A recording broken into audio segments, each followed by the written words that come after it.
estude enquanto eles dormem, trabalhe enquanto eles dormem, né? Aquela coisa assim de você não pode dormir, Esse você é tóxico não mesmo, pode não descansar.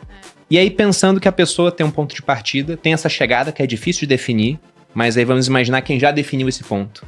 Como fazer com que esse caminho ele se torne mais rápido e não mais lento? O que a gente pode passar de coisas boas para acelerar o caminho e também evitar as armadilhas que podem destruir esse caminho? Você falou no começo, Fernanda, por exemplo, de produtividade tóxica. O que seria isso? E por que é ruim?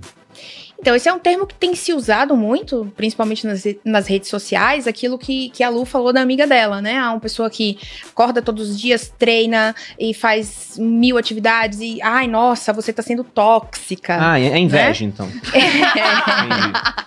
Você tá sendo tóxica porque isso é excessivo e você vai ter um burnout, etc. Não necessariamente. Talvez dentro da rotina daquela pessoa, aquilo ali esteja ajustado pra ela, faça sentido pra ela, e talvez não vai fazer sentido pra mim, ou pra Malu, ou pra você, enfim. Mas o que se fala dessa produtividade tóxica é aquela frase que ficou muito famosa anos atrás, né? Estude enquanto eles dormem, trabalhe enquanto eles dormem, né? Aquela coisa assim de você não pode dormir, esse você é tóxico não mesmo, pode não descansar. Pois é. Então, essa frase, assim, que foi usada exaustivamente anos atrás nas redes sociais, né? Trabalhe enquanto os outros dormem. Eu acho que esse é um marco, assim, Spoiler, dormir vai te fazer trabalhar mais. E produzir mais. Exatamente. Não tem negociação, dormir tem que ser feito. Não, tem um estudo, inclusive, né, que um psicólogo, ele pegou pessoas e ele colocou essas pessoas num estudo com privação de sono. Então, por exemplo, ele pegava um grupo e botava pra dormir 8 horas, o outro grupo 6 horas, o outro grupo 4 horas e um quarto grupo não dormia, passava a noite acordada. E ele começou a aplicar testes de lógica, de matemática e tal nesses grupos. E, por exemplo, o grupo de 8 horas e 6 horas, eles consideravam que o resultado deles era igual. Mas, na verdade, não era. O grupo de 8 horas já tinha um resultado muito melhor. E o grupo que não dormia, meu Deus, era tipo assim... não conseguia resolver um cálculo simples de matemática. Não, essa parte de sono eu te interrompi, esquece. Não, pode falar. Essa parte de sono, ela é tão importante que a gente tem que pensar a sua mente, né? Veja que você dorme umas 8 horas por dia, deveria. São 8 horas em que você está totalmente indefeso. Então, como diz, qual é o nome do autor do Outlive? É o... Peter Attia. O Peter Attia. A Malu deu esse livro há pouco tempo, a gente fez um episódio, inclusive. Ele fala que se o sono não fosse importante, a seleção natural teria eliminado ele. Isso. Porque imagina, se um cara consegue dormir 2 horas e ser tão produtivo, conseguir escapar dos animais, caçar, coletar, quanto o cara que fez isso em 8. Ele tem uma vantagem, porque ele fica 6 horas por dia atento, enquanto o outro tá nessas outras 6 horas... dormindo, mas é porque não tem escolha, a gente necessita realmente de sono. Dormem. E eu passei por episódio de privação de sono durante minha formação na academia militar. E quando a gente ficava sem dormir, passava às vezes 4 dias sem dormir, você começava a alucinar. Você via coisas que não existiam, entendeu? Sim. O pessoal apagava do nada, a barba mal crescia. Então, de um dia pro outro era normal a barba crescer. Quando eu não dormia, ela não crescia. Ela demorava mais, porque tinha menos hormônio do crescimento. Claro. Era bizarro o que acontecia, os episódios assim por causa disso. Eram cômicos depois que passava, né? Você vê os caras alucinando, fazendo umas besteiras por conta dessa questão de sono. Então, a produtividade tóxica tem a ver com isso. É o pessoal falando sobre os hábitos dos outros. Porque quando você disse, eu pensei, será que tem a ver com o pessoal que usa droga para ser mais produtivo? Eu brinquei com a história do Venvance, por exemplo. Esse é um outro ponto, assim, seríssimo hoje do ponto de vista da saúde mental. São pessoas fazendo aquilo que a gente chama de uso cosmético da medicação psiquiátrica. Então, eu quero ter mais produtividade, então eu vou tomar um remédio, né, uma anfetamina para TDAH.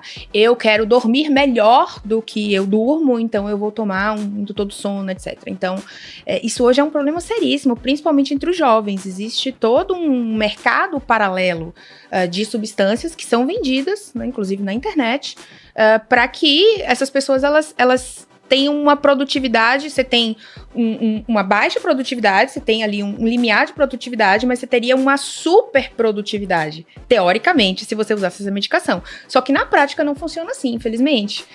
Uma pessoa, por exemplo, que não tem TDAH e toma uma medicação para TDAH, ela pode não só não conseguir essa ultra produtividade que ela espera, como ela pode ter efeitos muito deletérios por conta dessa medicação.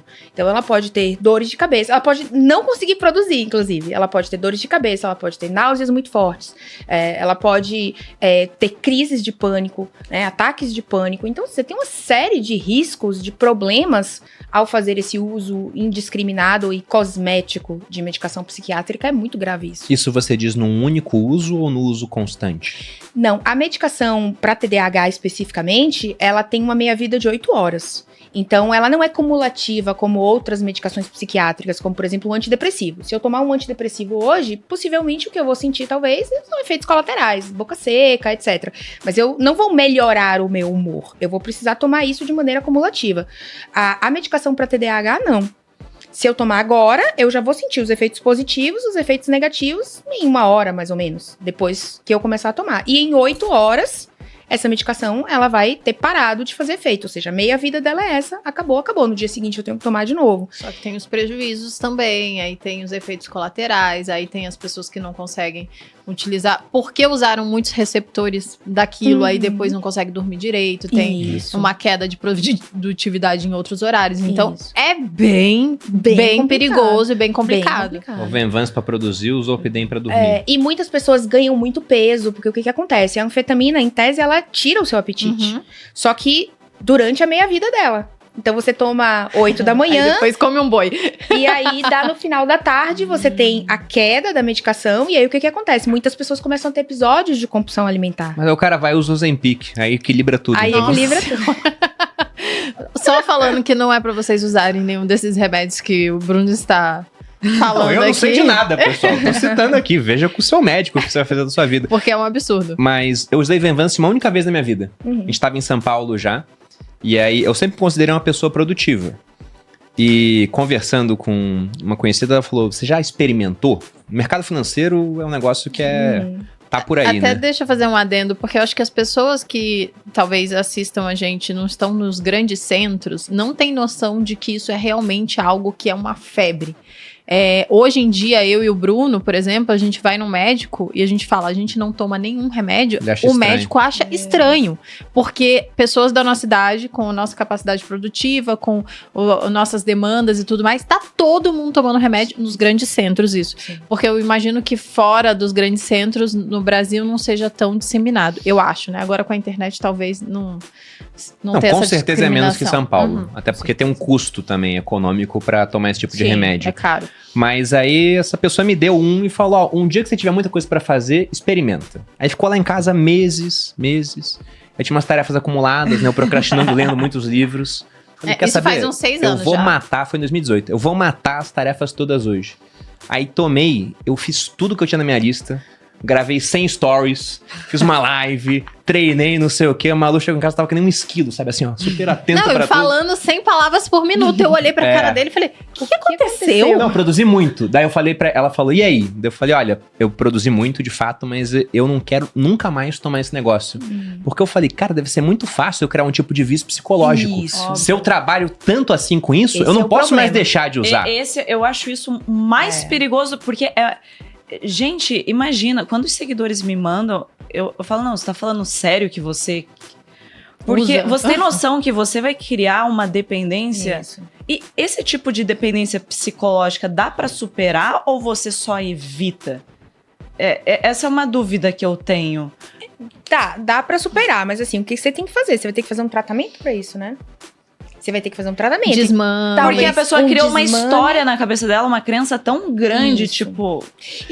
O que eu falo aqui não é nem porque deve ter a dependência física, né? Química, sim, que você depende daquilo pro seu cérebro. Às vezes é pior do negócio. Mas a psicológica é isso. Poxa, eu produzo tanto com aquilo que se eu ficar sem, talvez não consiga igual. Vou conseguir. Exatamente.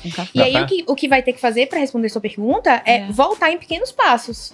Então, se tipo, com o Venvance eu consigo fazer 100 stories...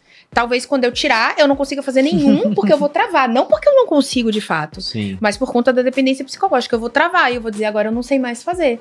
E aí você vai ter que fazer o quê? Você vai ter que voltar a casas, né? Aquilo que você já fazia bem antes, sem o uso da medicação. Você vai ter que voltar a fazer devagarzinho para poder recuperar aquilo que a gente chama que é a nossa autoeficácia. Que é a minha capacidade de olhar para um problema e resolver um problema. Quando você tem algo que lhe auxilia a resolver problemas, seja uma pessoa, seja uma medicação, seja qualquer coisa, você atribui a sua capacidade àquela pessoa. Então imagina que qualquer problema que eu tenho, eu ligo pra Luana. Oi, Luana, tudo bom? Ó, deixa eu te falar, me ajuda aqui. Vamos começar a fazer umas terapias aqui agora nesse exato momento. Vai ter um momento em que Você fica eu vou ter um problema e cadê Luana? Luana não tá aqui, então eu não consigo resolver esse problema. Eu tenho que esperar a Luana chegar. Quando a Luana chegar, eu resolvo o problema. Quer dizer, eu criei uma dependência com você, entende? E aí, se um dia você não estiver mais na minha vida, o que eu vou fazer? Eu vou ter que recuperar essa autoeficácia, que é a minha própria capacidade de resolver os meus próprios problemas, sem você. Porque eu atribuí essa eficácia de resolver problemas da minha vida a você. Ou a medicação, ou ao que quer que seja. Existem muitos como que é? Venvances por aí.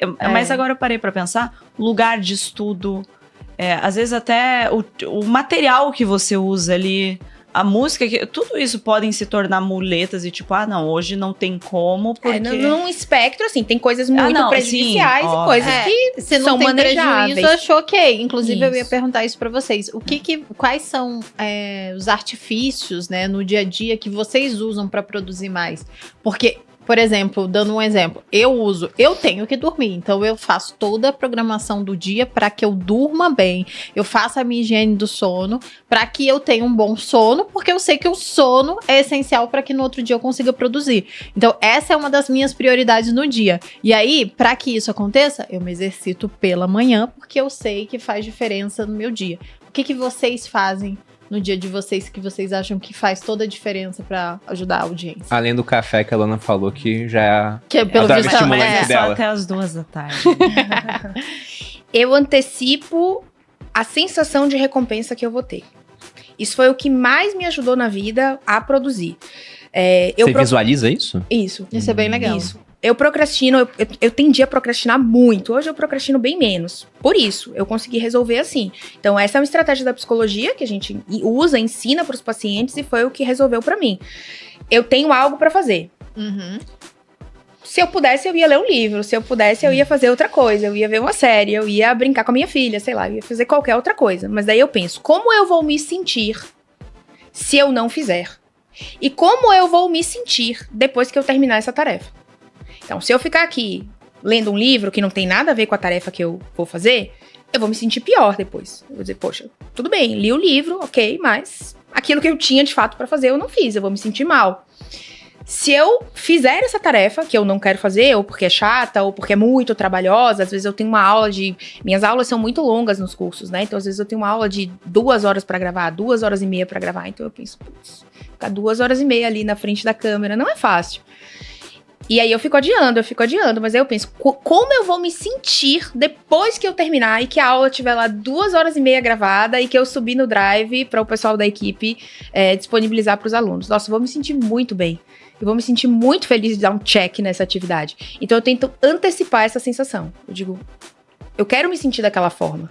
Eu não quero me sentir da outra forma. De não ter feito mais um dia e pensar, poxa, mais um dia que eu não fiz, mais um dia que eu joguei isso pra frente. E aí vai chegar um momento em que eu vou ter que gravar essa aula e talvez ela não ficasse tão boa, porque eu vou ter que gravar em cima da hora e aí vai ferrar tudo.